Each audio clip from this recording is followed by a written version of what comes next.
Karime, você teve 10 anos trabalhando como jornalista. Por que você escolheu essa profissão? Por 2 motivos. Eu acredito que tenha sido uma herança do meu pai, do meu falecido pai, ele era um jornalista, né, radialista, futebol era dele, e pela facilidade de comunicação, Aham. né, tanto escrita quanto falada. Então, se isso era uma coisa muito prática, muito fácil, vamos unir o útil ao agradável, né. Então, acho que foi por esses 2 pontos mesmo. É interessante porque você trabalhou com esporte ou trabalhou com notícias? Notícias e num segundo momento, pela minha facilidade de relacionamento, eu fui parar na gerência comercial dos veículos, né. Entendi. Foi uma ascensão bem rápida para uma mulher muito jovem na época, o que ocasionou também todo um estresse, uma Eu imagino. ansiedade. Eu passei, eu não diria maus bocados, mas bocados muito importantes para eu trabalhar com o que eu trabalho hoje. Tudo foi te preparando, né? Foi, foi. Eu tô te perguntando isso até sobre o jornalismo, porque o jornalista, ele, claro, não vou generalizar, mas em grande parte ele tem um ingrediente do crítico, né? O jornalista vê o mundo com criticidade. E aí, às vezes, pode até um grupo passar dessa crítica, talvez saudável, para questionar o mundo e a sociedade em que ele vive, para um pessimismo muito forte e aquela coisa do copo vazio, pegando o exemplo toda hora que a gente está Sim, sim, trazendo, né? sim. Eu imagino que para você olhar para as notícias e sempre ficar com esse lado crítico não deveria ser muito fácil, porque você tem o lado, vamos lá, vamos... Aconteceu uma situação pontual que me afastou muito do jornalismo. Eu trabalhava numa emissora nacional e eu estava cobrindo um caso no tribunal muito pesado, assim, um assassinato de uma criança. Você trabalhava com rádio ou com televisão? Nessa época era TV. Foi um caso bem pesado e eu tive que ficar dias no tribunal cobrindo aquilo. E eu lembro que no final a minha editora queria que eu fosse até o pai dessa criança, porque não houve solução. Ninguém foi punido, de novo, era terceiro julgamento. E ela ficava muito incisiva para que eu fosse atrás daquele pai e perguntasse: mas você não se sente injustiçado? Tantos anos o seu filho já morto, sem justiça, essa pessoa está solta. Que eu instigasse essa dor naquele pai. E eu não fui capaz de fazer isso. Então, assim, eu fui incompetente dentro do que o jornalismo ali precisava, mas a partir daquele dia eu senti que eu fiz algo por mim e por aquele pai, e a partir daquele dia eu não fui mais trabalhar. É mesmo? Eu não fui mais trabalhar, porque eu falei, se é isso que eu preciso fazer, ok, eu entendo, mas não é para mim. E a partir dali eu já procurei outro trabalho, e como eu já tinha esse viés comercial, uma outra emissora já me contratou com esse outro viés, porque aquilo não ia para mim. Não faz parte de você, não E adianta. não é uma crítica para quem faz isso, tá? O mundo funciona assim, E é né? necessário que tenha esse profissional. Mas esse Sim, profissional não é você. não era eu. A gente precisa de médicos legistas, mas eu imagino que é um número muito pequeno dos médicos que vão querer lidar realmente com a pessoa já Sim, morta, né? Então a sim, profissão aí depende do perfil de cada um. isso mesmo.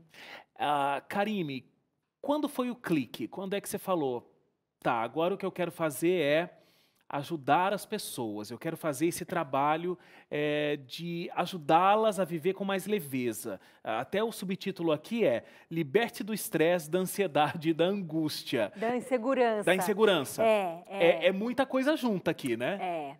Na verdade, tá tudo junto na vida da gente. Porque quando a gente tá ansioso, a gente acaba ficando estressado e a gente fica na insegurança do que vai acontecer, É, que nem aconteceu é. ainda, né? Wagner, em 2008, eu já estava muito cansada, eu tinha chegado no que tinham me vendido como chegar lá na vida, né? E aí eu me vi muito cansada, exausta, muito doente fisicamente, emocionalmente. Aquilo estava transparecendo já no meu corpo, estava abatida.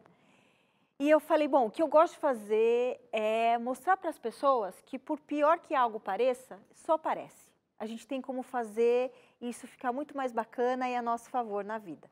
E aí eu criei um blog, que foi um hobby meu, que se chamava na época Rindo da Vida, onde eu escrevi o que eu chamo de crônicas de autoajuda. Sim. Eu escrevia situações que aconteciam comigo no dia a dia, desde eu ir no banheiro, meu celular cair dentro do vaso sanitário, Ai. até eu levar um tombo no meio da Avenida Paulista, né? E sempre rindo da situação que acontecia. E esse blog, em 2008, ainda não tinha essa coisa de blog como tem hoje, mas ele foi atraindo um público, as pessoas iam comentando, e eu falei, puxa, é isso que eu quero fazer, né? As pessoas estão se sintonizando com o que eu estou escrevendo. Levou ainda alguns anos para eu ter coragem de pedir mesmo demissão do trabalho que me sustentava financeiramente, né? Para eu voltar para o interior, para a casa da minha mãe, que eu não morava desde pequenininha. Eu senti uma necessidade de reatar a conexão com a minha mãe de novo, né? E fui trabalhar ainda com comunicação, mas mais voltada para a internet. E aí eu comecei a desenhar uma empresa de treinamento motivacional.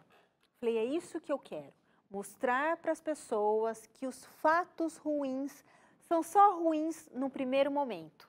Quando você se abre para entender que aquilo é algo que está vindo para colaborar com a sua vida, ele não vai ficar mais ruim, ele vai ser muito valioso. É isso que a gente precisa olhar melhor.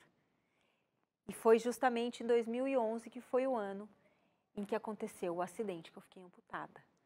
Na verdade, sem saber, você também não estava só ajudando as pessoas, mas você estava se preparando para o que você iria enfrentar. Porque, por mais que eu concorde com você, a gente tem que pegar as coisas ruins que acontecem na vida da gente, entender que o momento do impacto é muito sério, vai ser difícil, e depois a gente se acostuma e a gente aprende a lidar com essa biografia que a gente vai construindo, né? Mas não é simples, não é fácil mesmo. Não é Se você fácil. pudesse voltar atrás, você não gostaria de estar dentro daquele ônibus, né? Não, não. Só tem uma coisa que eu sempre digo, né? Eu me tornei uma pessoa tão melhor comigo mesma, tão mais consciente de tantas coisas, que possivelmente, Wagner, eu não trocaria o que aconteceu, a vida que eu tenho hoje, para ter o braço direito de novo. Porque eu entendi que existem coisas muito mais valiosas do que o nosso aspecto físico. Aliás, quase tudo o nosso aspecto físico é só nossa embalagem, né? Agora, se a gente cuida do que está dentro dessa embalagem, tanto faz o que está fora. Aliás, a gente chega a transformar o que está fora. Então, por exemplo, se eu pego fotos minhas antigas antes do acidente e as de hoje, eu me acho mais bonita hoje do que antes, mesmo sem o braço todo. Porque isso vem de dentro. A beleza, quando dizem que a beleza é essencial, isso é uma verdade. Quando qualquer pessoa está se sentindo bem, está com a autoestima em dia, está feliz, ela vai se olhar no espelho, ela vai se achar mais bonita, ela vai colocar qualquer roupa, vai estar boa nela. Agora, quando a gente não está bem, quando é de dentro que não está legal, nada vai ficar bom. Eu posso fazer todos os reparos estéticos que existem nesse mundo e eu nunca vou estar feliz com a minha aparência porque dentro de mim as coisas estão embaraçadas. É interessante isso que você está falando, e você trabalha um conceito no teu livro e nas suas palestras, que é o da aceitação ao invés da superação. Sim. A gente vive um momento, e já há alguns anos, de que essa palavra superação tem, né, cada vez ganhado mais destaque. Sim. O que você acha que tem de ruim na superação e por que você trabalha a palavra e o conceito da aceitação? Olha, Wagner, eu não acho que a superação tem algo de ruim. Eu acho que a superação ainda é o que a maioria das pessoas precisa. Porque ainda é muito difícil para todo mundo olhar para algo difícil, ruim de viver e aceitar que aquilo aconteceu. A gente briga com as coisas que a gente não queria que tivessem acontecido.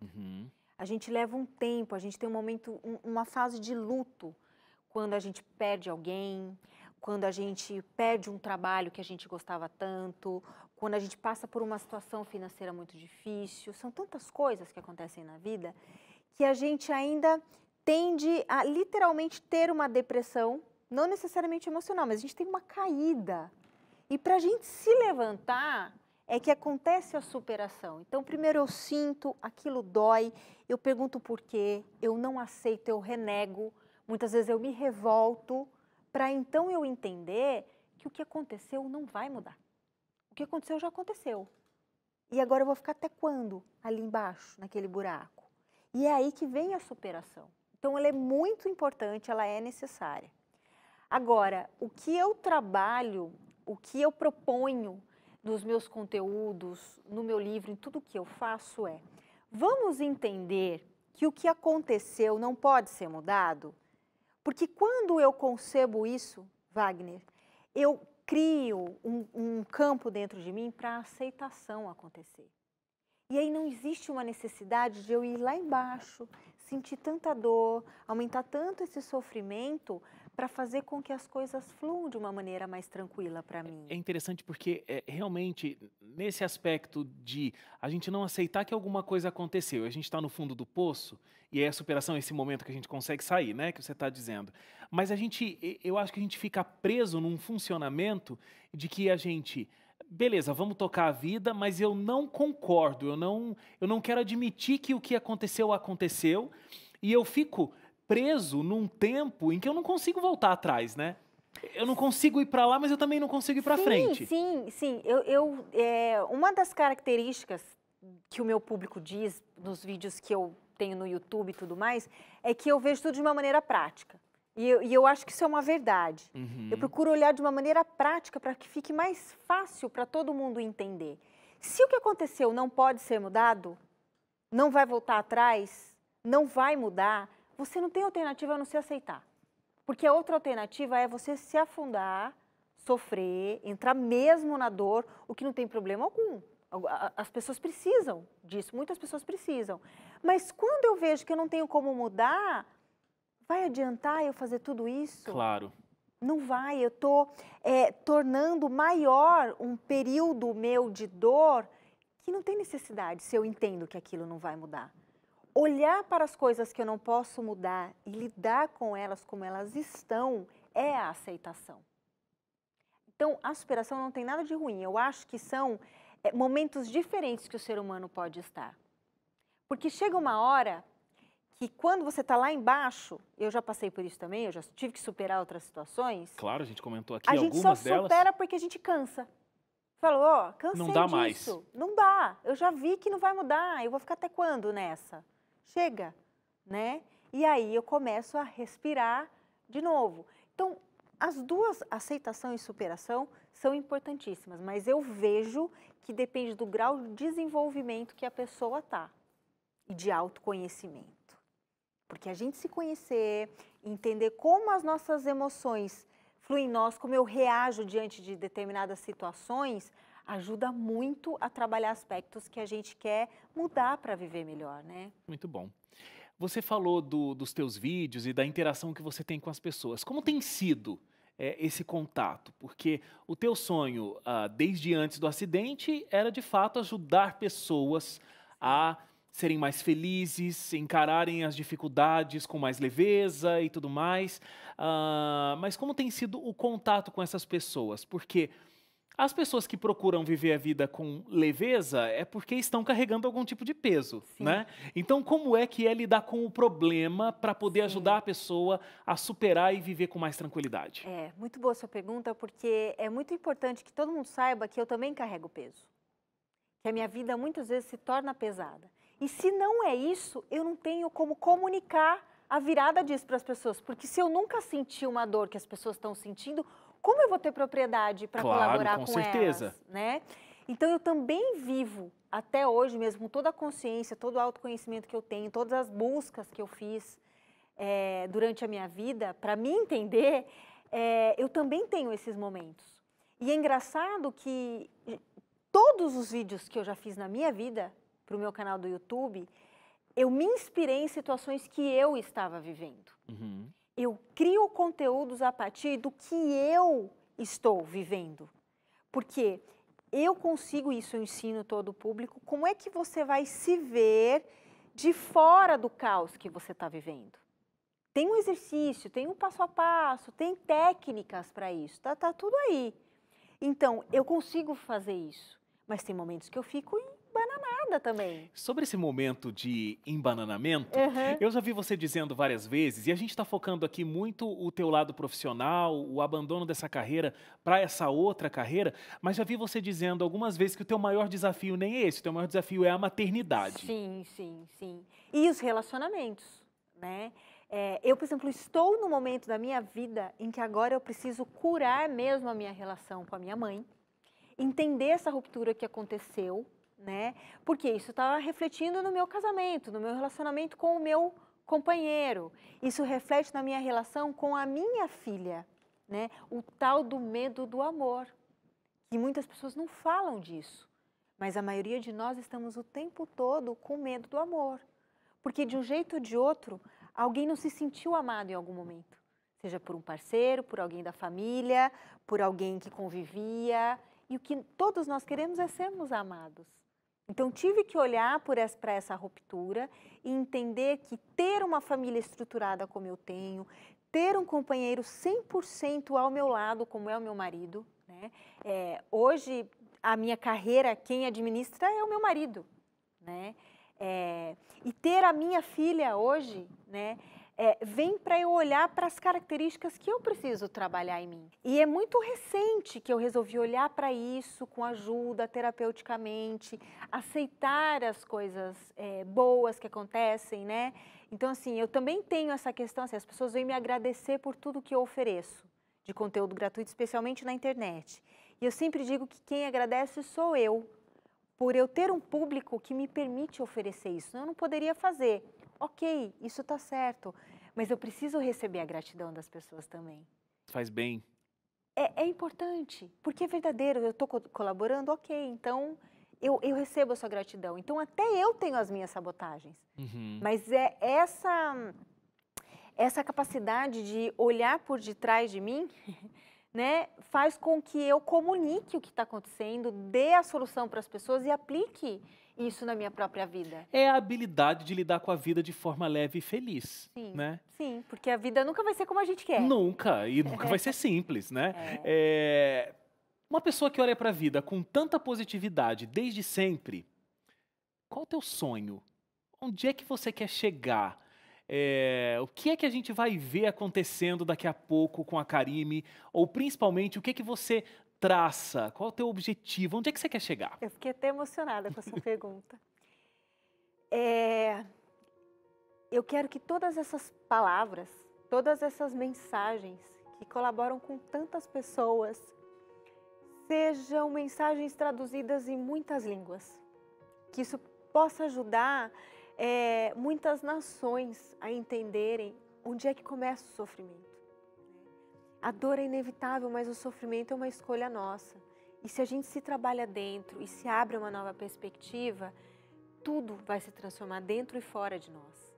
Então, o meu sonho é que tanto o livro quanto os vídeos, todas essas mensagens, os cursos que eu ofereço, se transformem nas mais variadas línguas para levar mais leveza para o mundo todo. Meu sonho é muito grande.